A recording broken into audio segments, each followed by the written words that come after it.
Bolsonaro cometeu um erro mortal no depoimento do caso das joias ao ter ficado em silêncio. Talvez ele não tivesse outra opção, porque falar, responder algumas perguntas e ficar quieto em outras seria ainda mais constrangedor. Talvez o silêncio fosse a única opção, mas uma opção muito ruim, porque enquanto Bolsonaro, Michele e Fábio Weingarten ficaram em silêncio, Mauro Cid, seu pai, e Frederic Wassef falaram. Cada um com as suas próprias estratégias, mas o silêncio de Bolsonaro torna a colaboração de Mauro Cid muito mais valiosa. Cid pode negociar mais com Bolsonaro.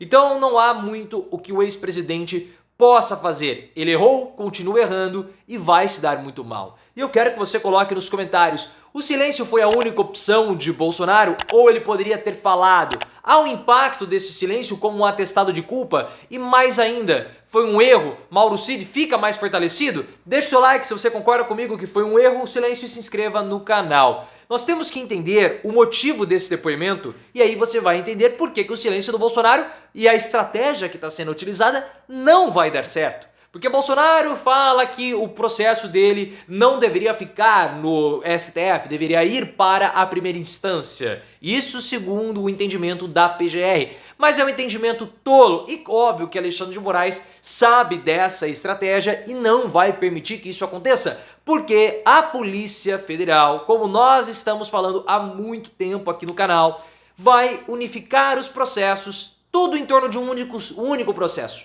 Porque tanto o caso das joias quanto as milícias virtuais estão juntos. Bolsonaro vai ser considerado, vai ser imputado como chefe de organização criminosa, uma organização criminosa que existia dentro do Palácio do Planalto. E essa organização tinha vários integrantes. Integrantes com foro privilegiado. E a partir desse inquérito, com a justificativa de ter integrantes com foro privilegiado, investigados com foro privilegiado, como Flávio ou Eduardo, por exemplo, Marcos Doval, Alexandre de Moraes vai manter essa investigação no STF. E hoje o depoimento era justamente para esclarecer o papel de algumas dessas pessoas, como Bolsonaro, Michele Weingarten, Cid Pai, Cid Filho e Wassef, num determinado núcleo pertencente a essa organização, que era o núcleo da venda das joias. O Bolsonaro, nesse depoimento, junto com Michele, foi aconselhado pelos seus advogados a permanecer em silêncio. Ele poderia ter falado, mas ele não quis falar. Talvez fosse muito pior para Bolsonaro se ele falasse, respondesse algumas perguntas e ficasse em silêncio em outras. Seria muito mais constrangedor. Mas ele optou pelo silêncio. Foi aconselhado e foi munido de um parecer da PGR muito esquisito, mas muito esquisito, às vésperas do depoimento, a respeito da competência do STF de julgar esse caso. Lindora Araújo, sempre ela, disse que o STF e Alexandre de Moraes não teriam competência para julgar esse caso porque Bolsonaro não tem foro privilegiado e ninguém tem nessa situação. Dias depois, mais especificamente ontem, dia 30, não sei se foi dia 29 ou dia 30, mas foi às vésperas do depoimento do Bolsonaro, Augusto Aras concedeu uma entrevista ao site Metrópolis dizendo que essa situação do Bolsonaro ser julgado no STF poderia levar a uma nulidade do processo, como aconteceu com Lula. Então Aras endossou a fala de Lindora, a posição de Lindora, e ainda deu argumentos para o Bolsonaro. No caso de Augusto Aras, a PGR vem em entrega de bandeja esse argumento, que deveria ir para a primeira instância. E foi aquilo que Bolsonaro e Michele falaram: nós vamos ficar em silêncio porque esse processo deveria estar na primeira instância e não no STF, falaremos no foro competente. A questão é que foi um erro esse silêncio do Bolsonaro. Foi um erro porque esse argumento do Augusto Aras, ele é frágil porque o Aras está isolado e a PGR também nesse entendimento. Logo que o caso começou a ser investigado, já mandaram para o STF. Então Aras tem um entendimento muito isolado a respeito disso. Não vai prosperar. Juridicamente, como nós falamos, vai haver a correção, entre aspas, do Alexandre de Moraes para manter esse processo, a justificativa para manter o processo na primeira instância, e foi um erro porque enquanto o Bolsonaro ficou em silêncio, os outros núcleos falaram. Porque nós temos três núcleos dessa situação. Nós temos o núcleo do Bolsonaro, que é Bolsonaro, Weingarten, Michele e Marcelo Câmara. Nós temos o núcleo da família Cid, que é Mauro Cid e o pai, e o núcleo do Frederic Wassef. Bolsonaro ficou em silêncio, o núcleo do Bolsonaro ficou em silêncio, mas o núcleo de Cid e de Wassef falaram. E agora, pessoal, a colaboração do Mauro Cid fica mais Interessante, porque se o Bolsonaro não quer falar, o Mauro Cid tem mais informações, o pai dele também, então eles podem negociar condições melhores de colaboração. Porque nós temos que lembrar que eles estão sendo pressionados pelas Forças Armadas.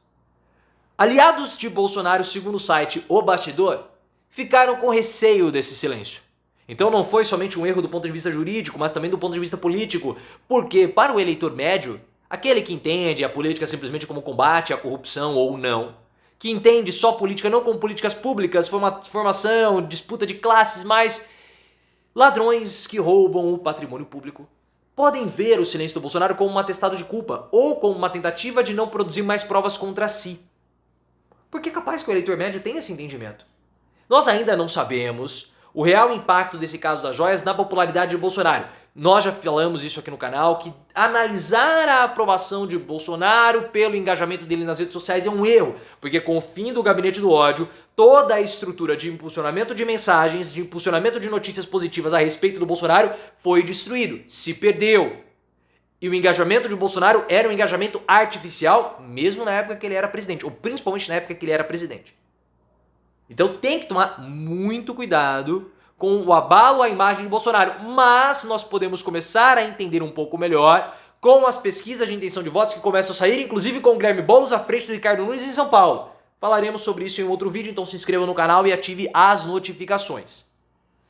Esse núcleo de aliados do Bolsonaro pode estar correto, porque como nós falamos, o Mauro Cid falou e também o Frederico Vassef. O Cid e o pai dele falaram para além do que eles já haviam dito, pelo menos o Cid, porque o Cid ficou na sexta e na segunda-feira num depoimento somado de 16 horas falando sobre o caso do envolvimento do Bolsonaro e dele, Cid, com o Walter Delgatti, o hacker de Araraquara.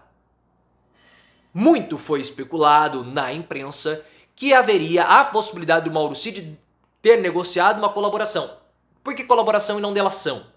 Porque a gente não sabe o que o Cid vai fazer. Se ele vai confessar, ele vai assumir a responsabilidade dele no esquema, sem apontar para terceiros. A delação ele aponta para terceiros.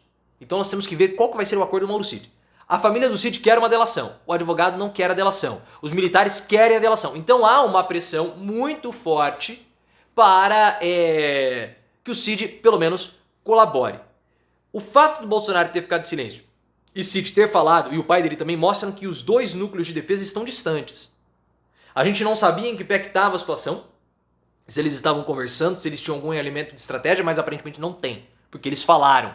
Para Cid é interessante falar. E agora, como nós falamos, a colaboração fica mais valiosa porque ele tem informações que o Bolsonaro não quis passar. Vamos ver como isso vai acontecer. Para piorar a situação do Mauro Cid, o Fábio Weingarten botou mais pressão em cima do núcleo da família Cid.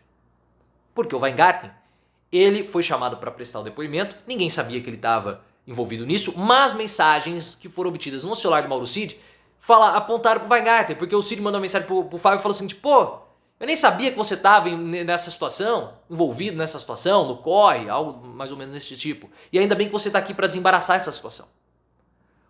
A assessoria do Fábio Weingarten disse que vai emitir uma nota com todas as conversas dele com o Mauro Cid a respeito desse assunto. Ou seja, vai botar mais pressão em cima do Cid, mostrando que há um abandono do núcleo jurídico do Bolsonaro, ou desse núcleo da família Bolsonaro, nesse caso das joias, com relação ao núcleo do Mauro Cid. Cid está abandonado. E isso empurra cada vez mais o Cid para uma colaboração. Colaboração essa que é decisiva, porque com a colaboração do Mauro Cid, acaba a história que o Bolsonaro é um perseguido. Porque mostra que havia uma irregularidade, todo mundo tinha conhecimento, mesmo assim fizeram. E um desses que fez a irregularidade, participou pelo menos, foi o Frederico Vassef. Vassef também falou, mas ele tem uma estratégia diferente do Mauro Cid. Vassef, ele atacou jornalistas, falou que ele é vítima de notícias falsas, tentou ali defender o Bolsonaro, mas ele falou, ele poderia ter ficado em silêncio, ou seja, ele deu um recado. Porque Vassef era advogado do Bolsonaro, ele poderia ter ficado em silêncio. Era um direito dele, assim como o Bolsonaro. Ele tinha mais direitos ainda, porque como ele era advogado do Bolsonaro, tinha uma questão ética. Ele não pode falar a respeito de um caso que envolve um cliente. Mas ele falou, ou seja, ele deu um recado. Não me abandone. Se vocês me abandonarem, eu vou falar. Eu vou falar. E ele diz, eu não cometi nenhuma irregularidade. E de fato, ele ter comprado o relógio não é uma irregularidade. Talvez a irregularidade seja no momento que ele trouxe. E aí não ter declarado. Aí pode ser uma irregularidade fiscal, tributária. Mas a compra em si não caracteriza. O envolvimento dele na organização aí caracteriza. Mas eu vejo que a fala do Frederic Vassaf mostra que Bolsonaro deveria ficar atento.